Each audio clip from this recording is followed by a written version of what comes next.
in Sheen's room. Yeah, it blocks the witness. You You can't can't see. stand it. It's like, sometimes the court reporters can't see their mouths. Yeah.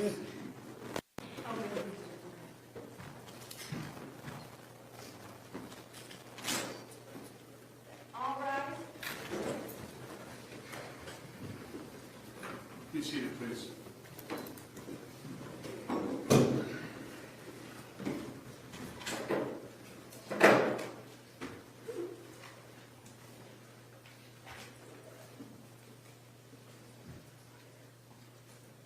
Okay, good afternoon. We're on the record in case number 704496, State of Ohio versus Aaron Sharp. Is it you, Mr. Sharp? Yes, Your Honor. Good afternoon, sir. Good afternoon. Mr. Sharp is present in court with his counsel, Mr. Brian Radigan and Mr. Max Martin. Present on behalf of the State of Ohio Assistant Prosecutors, Mr. Jeffrey Schnatter, Mr. Chadwick Cleveland. On a prior date, Mr. Sharp had entered guilty pleas to counts 2 and count 7. Each count contained a murder charge in violation of Revised Code 2903.02a, as well as a 3-year firearm specification in violation of Revised Code 2941.145a. Also entered guilty pleas in count 11 and 14, each a charge of attempted aggravated murder, felony of the first degree, in violation of Revised Code 2923.02 and 2903.01E1, as well as a 7-year firearm specification in each count in violation of Revised Code 2941.1412A. The court passed this matter for sentencing so that we could receive a pre-sentence investigation report at the request of counsel for the defendant. I granted that request. I am in receipt of that pre-sentence investigation report. I've had an opportunity to review that report. I've supplied a copy of that report to counsel for the State of Ohio as well as counsel for Mr. Sharp. Have the parties had an opportunity to review the report, and are there any additions, deletions, or corrections to that report? And I'll start with the State of Ohio. I have. Yes, we both had an opportunity to review it, Your Honor, and I did not notice any issues that needed to be addressed in the report. It was accurate. Okay, thank you. And Mr. Martin? Likewise, Your Honor, Mr. Reddy and myself have had that opportunity. We have no significant amendments to offer. Thank you, Judge. Okay, thank you. Is there any reason we should not proceed to sentencing at this time on behalf of the state? No, Your Honor. On behalf of the defendant? No. Okay, thank you. All right, Mr. Sharp, I want you to understand, there are statutory requirements. First of all, pursuant to counts 2 and 7, the statute tells the court what the sentence must be. But I must and have formulated my decision based upon the overriding principles and purposes of felony sentencing, namely to protect the public from future crime by you or others, and to punish you using the minimum sanctions the court determines accomplishes those purposes without imposing an unnecessary burden on state or local government resources. To achieve these purposes, I must consider the need for incapacitation, deterrence, rehabilitation, and for providing for restitution.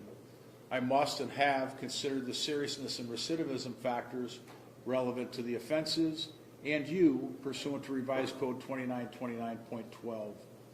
I must and have ensured that the sentence being imposed does not demean the seriousness of the crimes, the impact it's had on the community, and is consistent with other similar offenses committed by like offenders. Finally, this sentence is not based upon any impermissible purpose, namely the race, ethnic background, gender, or religion of Mr. Sharp. So those are the things that the court needs to consider, Mr. Sharp. The procedure that's going to happen here today is I'm first going to hear from the State of Ohio. We'll hear from any victims. I'll then hear from your counsel in mitigation, and then you'll have the opportunity to speak. You could say as much or as little as you'd like to say here today. So you understand the procedures? Yes, Your Honor. Okay, thank you. On behalf of the State of Ohio? Thank you, Your Honor. And with the court's permission, I do have at least one, potentially two family members that would like an opportunity to address the court. First would be Marissa Rosco, who is the mom of one of our mother of the defendant. You may step forward, ma'am.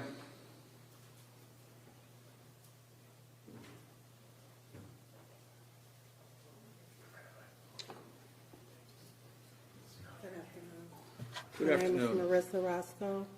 You said spell it. Just spell it MARISSROSCOE. And I know this is hard, but try to keep your voice up, okay? Okay. All right, thank you for being here. First of all, I would like to start off by saying I apologize to anyone that was affected by this tragedy.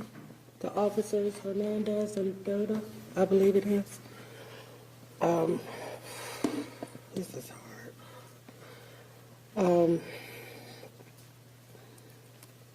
My dad, the best father you ever want to love. My baby boy.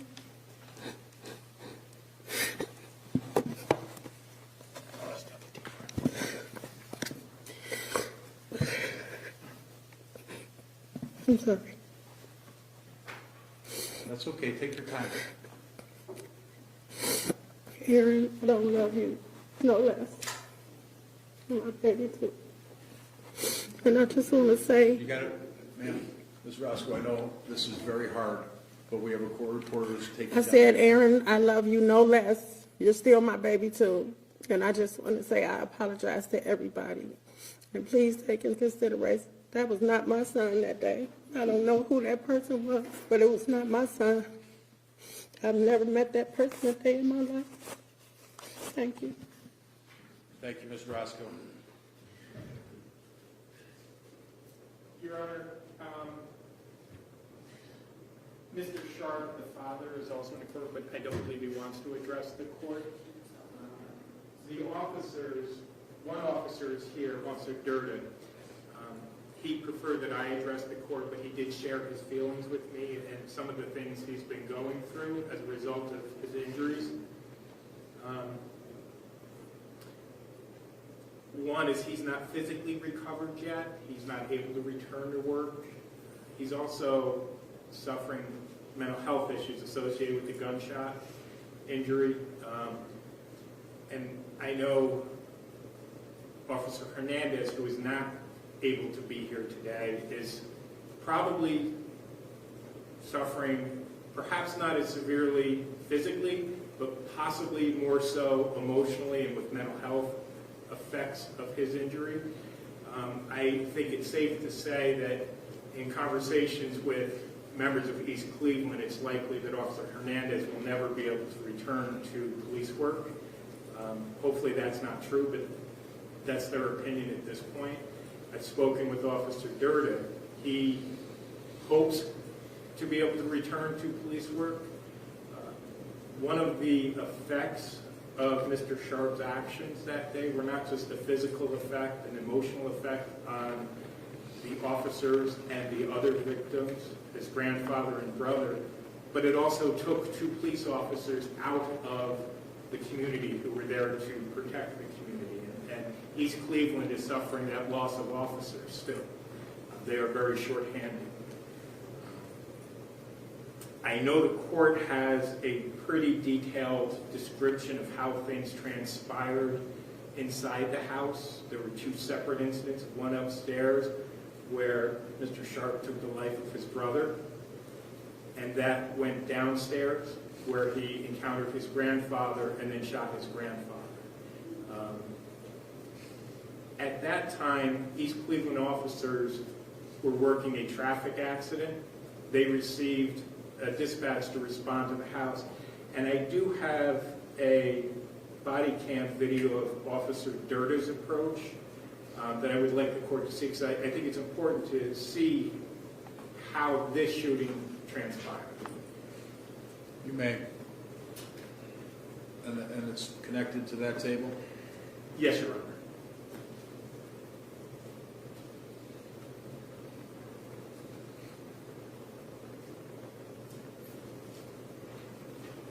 All right, what are we watching? So this is Officer Duran's body camera as he's responding to the call, and we can fast forward it to the point that they get to the scene.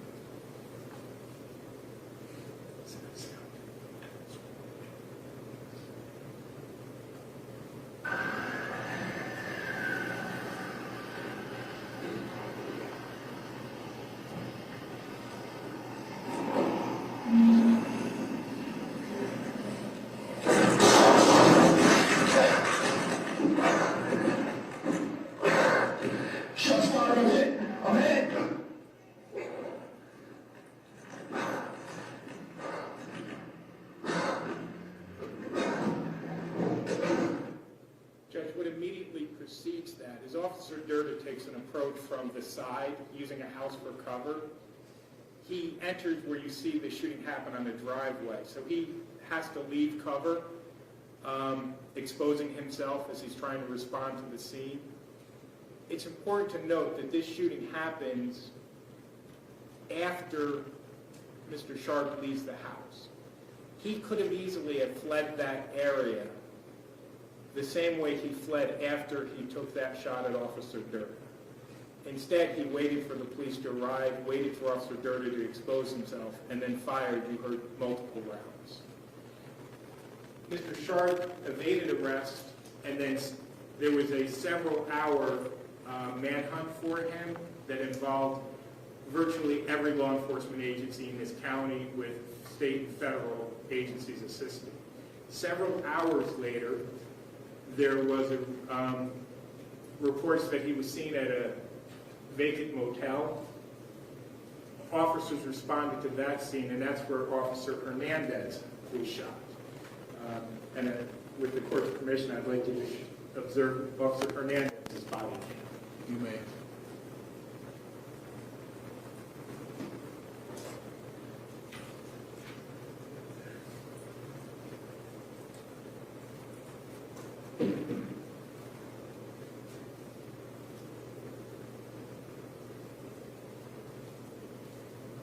Recording.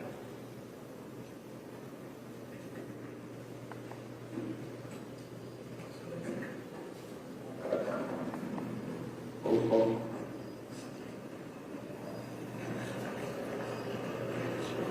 Cover up, anybody?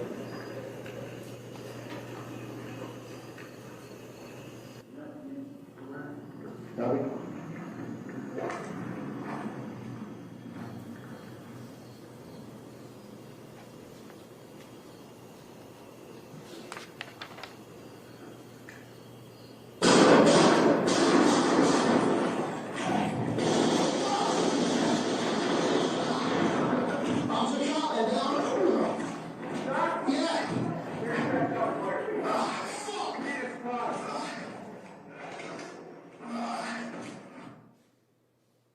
Judge, as you can see from Officer Hernandez's perspective, it's evident that nobody who was searching the back of that hotel saw Mr. Sharp. I mean, they're still just searching with lights when the gunshots rang out. Now, some of those gunshots you heard were one officer returning fire, but the first series were all shots fired by Mr. Sharp directed at the police officers. Both of those shootings could have been avoided. There was no confrontation between police officer and Mr. Sharp.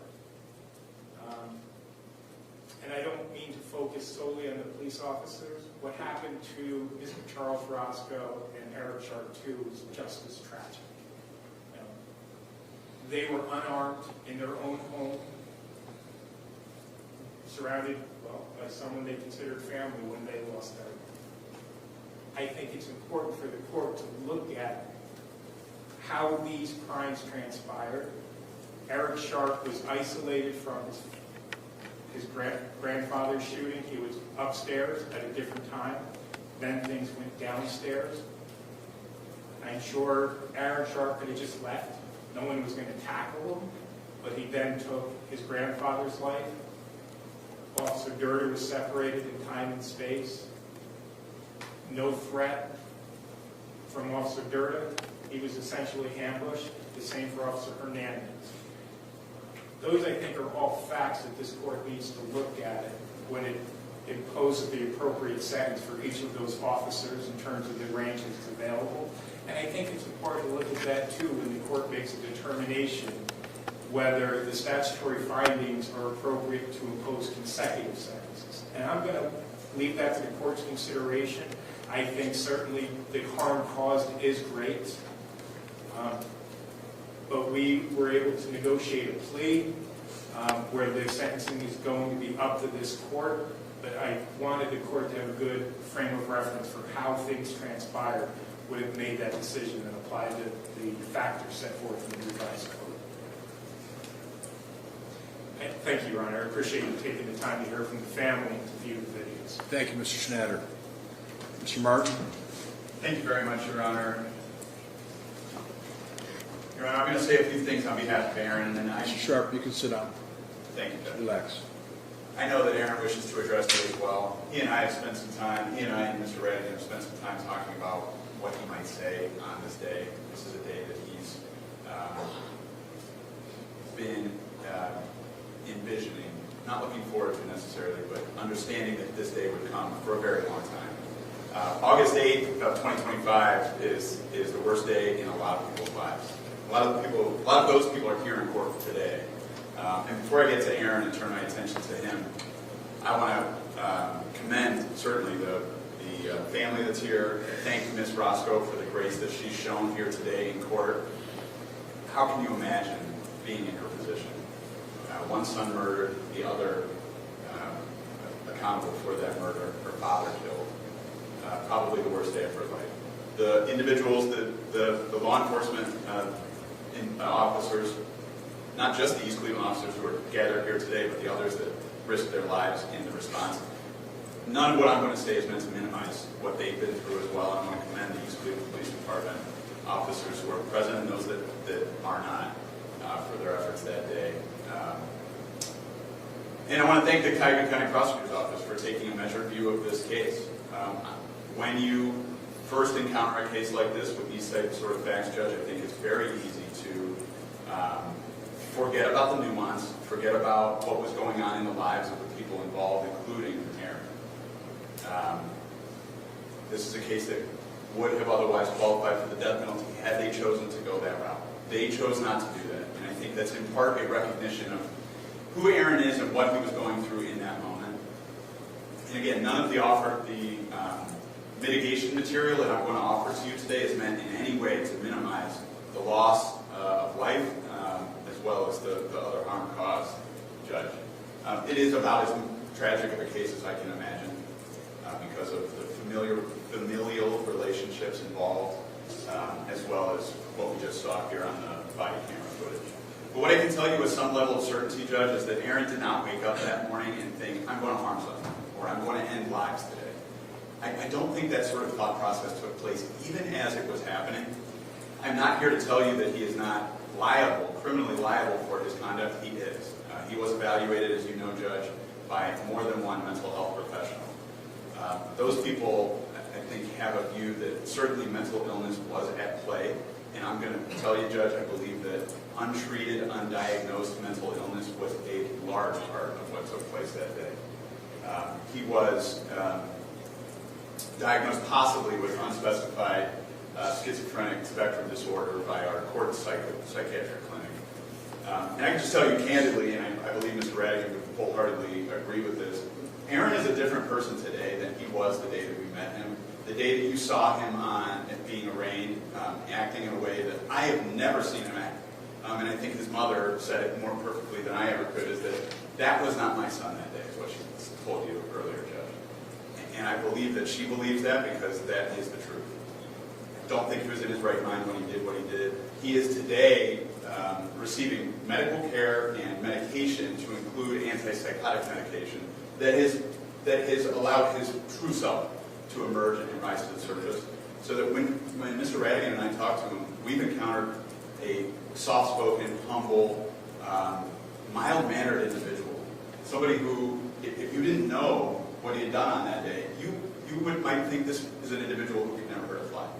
That's my true takeaway from the time that we spent with him. So it's even more tragic because he is a person who's going to have to live with the consequences of his conduct, knowing that he would never, ever engage in conduct like that in his right mind, or if he had been properly treated for these underlying issues that just unfortunately, Judge, were not identified. I do think it's incumbent upon me to reiterate what you already know from your review of the pre-sentence investigation report, which is this is a 24-year-old individual with no prior criminal history. This is an individual that is only identified as a moderate risk of recidivism, which we don't see very frequently for people who are accused of and convicted of double homicide.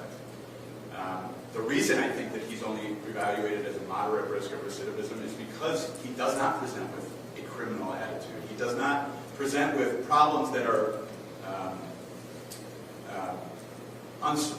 unsurmountable. He can address these things. He is going to serve an extremely lengthy sentence, Judge. Even a minimum sanction here is a life sentence with a possibility of parole many, many years down the road, more years than he's already lived in this life on this earth. My hope for him and my request from you, Judge, is that you impose a sentence that's that's consistent with the purposes and principles of felony sentencing according to Ohio Revised Code 292911A, which of course suggests that or mandates that the sanction imposed is the minimum required to promote rehabilitation, to protect the public, and to impose a level of punishment. The reason I'm asking for that, Judge, is so that in Aaron's life, in his endeavor to rehabilitate, which I believe will take seriously based on the things that he's told us, I think if a sentence is imposed that deprives him of some hope that he may, at some point in his life, walk out of jail, it would be easy to lose hope and lose any motivation to work on himself. It's going to take a lot of hard work for him to maintain the path that he has begun since August. And I think it's going to be easy to lose hope even if the minimum sentence is imposed. I don't think, the way the plea is structured, even a minimum or close to a minimum type of sentence is at all demeaning to what happened. I don't think, because it is such a significant, heavy sentence, that it will be something that is not commensurate. So, Judge, I think that this is among the most tragic cases I've ever seen. I think that every day for the rest of his life, Aaron Sharp will have to wake up, remember what he has done, remember what he has taken from those people that he loves the most, and he's going to have to live with that. That's a choice he made. I'm not excusing him. I truly don't believe he would ever engage in conduct like this again if the proper guardrails are put in place. Our prison system, we can debate all day whether or not it is effective at rehabilitating people, but that is going to be Aaron's goal going forward. He's hopeful, and I'm requesting, Judge, that you'll impose a sentence that offers him that opportunity, and that someday he can prove to everyone that he is not only the person that took lives and harmed people on August 8th of 2025. Thank you for your time and consideration, Judge. I know that Aaron would like to address you. Thank you, Mr. Martin. Mr. Sharp, what would you like to say, sir? And if you're more comfortable sitting down, you may sit. Just make sure you keep your voice up, please. I would like to deeply apologize to my family and the police officers that got hurt today. I wasn't in my right mind. I was battling mental health crisis, and I blacked out. Even though I wasn't in my right mind, I still hold myself accountable for what happened. And I wish I could have got the help I needed sooner. I hope everyone can forgive me. Thank you, Mr. Sharp. You may be seated. Thank you, Your Honor.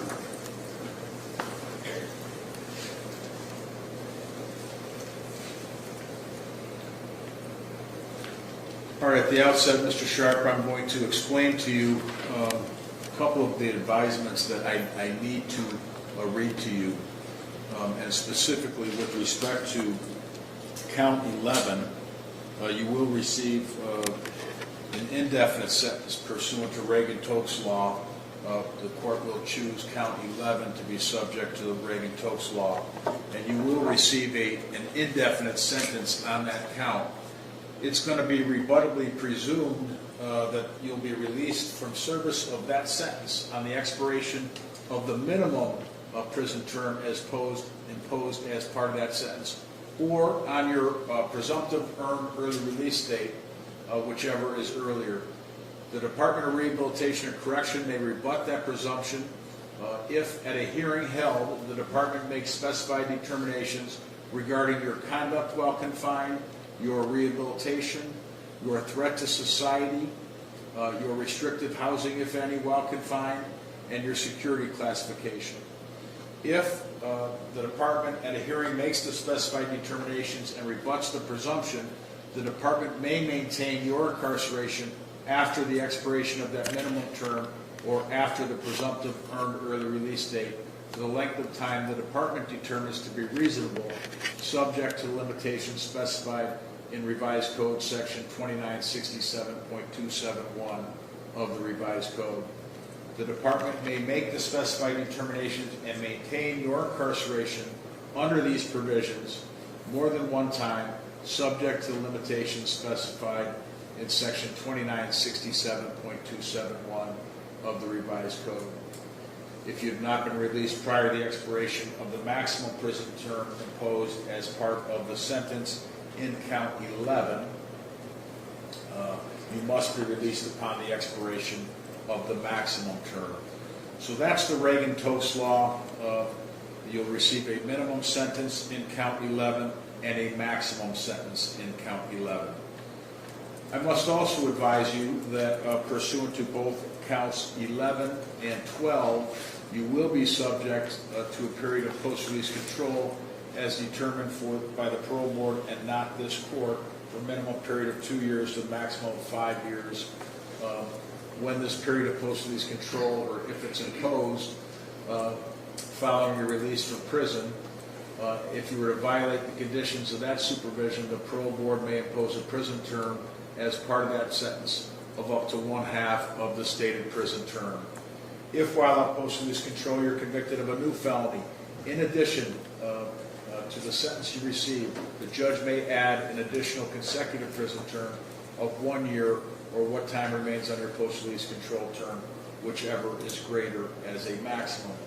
If while on post-release control you failed to report to your parole officer, you could be charged with another felony called escape. So those are the mandatory advisements that I must advise you of with respect to counts 11 and count 12. The court has reviewed the pre-sentence investigation report. I've considered everything that's been said here today. I've considered what I read to you previously, the principles and purposes of felony sentencing. The court finds that, as your counsel I'm sure has explained to you, that prison is mandatory, but the court finds it's also consistent with the principles and purposes of felony sentencing. Therefore, on count 2 for murder in violation of Revised Code 2903.02a, the court sentences you, first of all, to the 3-year firearm specification contained in Revised Code 2941.145a. That 3-year firearm specification must be served prior to and consecutive with a sentence of life in prison with the possibility of parole after 15 years. That's the statutory mandatory sentence. On count 7, again, the court sentences you to the 3-year firearm specification in violation of Revised Code 2941.145a. That must be served prior to and consecutive with any other firearm specification contained in any other count. And then the court sentences you on count 7 for the murder count to life in prison with the possibility of parole after 15 years. On count 11, this is the attempted aggravated murder of Patrolman Joshua Duran in violation of Revised Code 20.